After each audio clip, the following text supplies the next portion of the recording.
क्या पटना भूमाफिया के कब्जे में है? क्या बिहार की राजधानी में कानून का राज कमजोर पड़ गया है?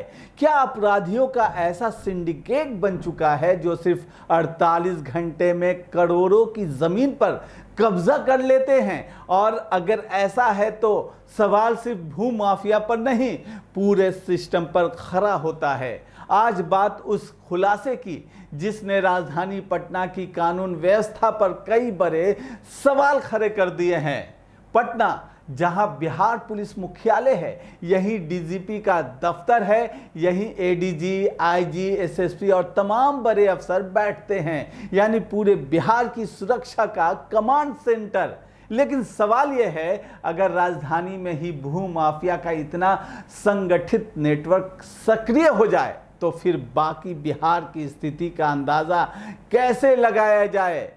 हाल ही में पटना पुलिस और एसटीएफ ने एक ऐसे गिरोह का खुलासा किया है जिसे पुलिस अंतर जिला भूमाफिया सिंडिकेट बता रही है। बैरिया बस स्टैंड के पास करीब 37 करोड़ रुपए की 47 कट्ठा जमीन पर कब्जा करने पहुंचे 17 अपराधियों को गिरफ्तार किया गया।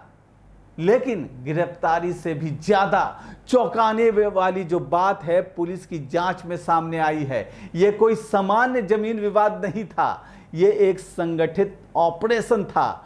ठेका मिलता था, 100 से 150 हथियारबंद बदमाश बुलाए जाते थे, पूरी रणनीति बनाई जाती थी और फिर सिर्फ 48 घंटे के अंदर जमीन पर कब्जा, 4 दीवारी तैयार और बोर्ड लगा दिया जाता था। यानी जिस जमीन पर वर्षों से मालिक का हक हो, वो 2 दिन में किसी और की घोषित कर दी जाती थी।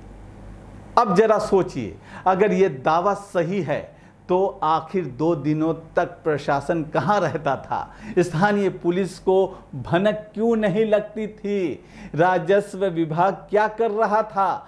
खुफिया तंत्र सो रहा था या किसी ने आंखें बंद कर रखी थी? पुलिस का दावा है कि इस गैंग में बिहार के 10 जिलों के अपराधी, शूटर और भूमाफिया शामिल थे। अगर यह नेटवर्क इतना बड़ा था तो क्या यह पहली बार सक्रिय हुआ था? क्या इससे पहले किसी जमीन पर कब्जा नहीं किया गया? क्या पीड़ितों ने शिकायत नहीं की? अगर शिकायत की थी तो कार्रवाई क्यों नहीं हुई? या फिर कार्रवाई तब होती है जब मामला बहुत बड़ा हो जाता है।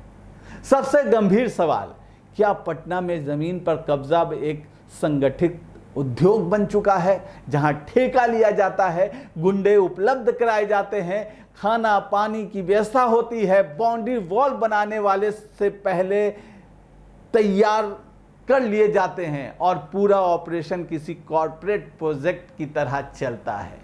अगर पुलिस की जांच यही कह रही है तो फिर सवाल यह भी है, क्या अपराधियों का नेटवर्क प्रशासन से ज्यादा संगठित हो चुका है? और सबसे बड़ा सवाल, राजधानी आखिर कितनी सुरक्षित है?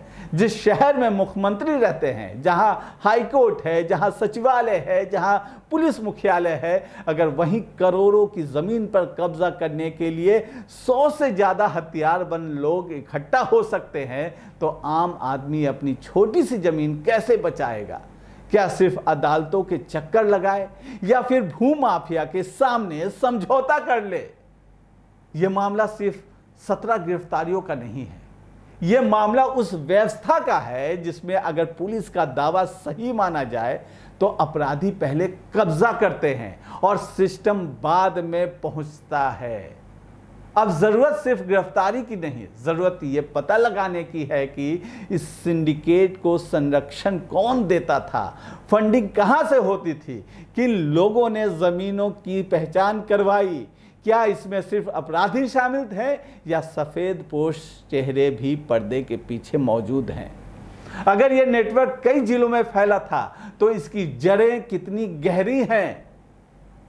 फिलहाल पुलिस जांच जारी है और उम्मीद की जानी चाहिए कि इस पूरे नेटवर्क का खुलासा होगा और दोषियों पर कानून के मुताबिक कार्रवाई होगी।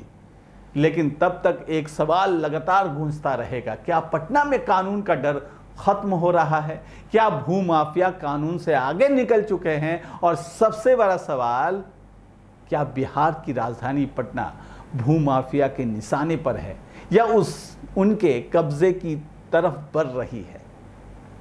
इसी सवाल के साथ मैं आपसे विदा लेता हूं। मिलेंगे अगले फिर किसी नई कहानी और खबर के साथ। फिलहाल मुझे दीजिए इजाज़त। नमस्कार।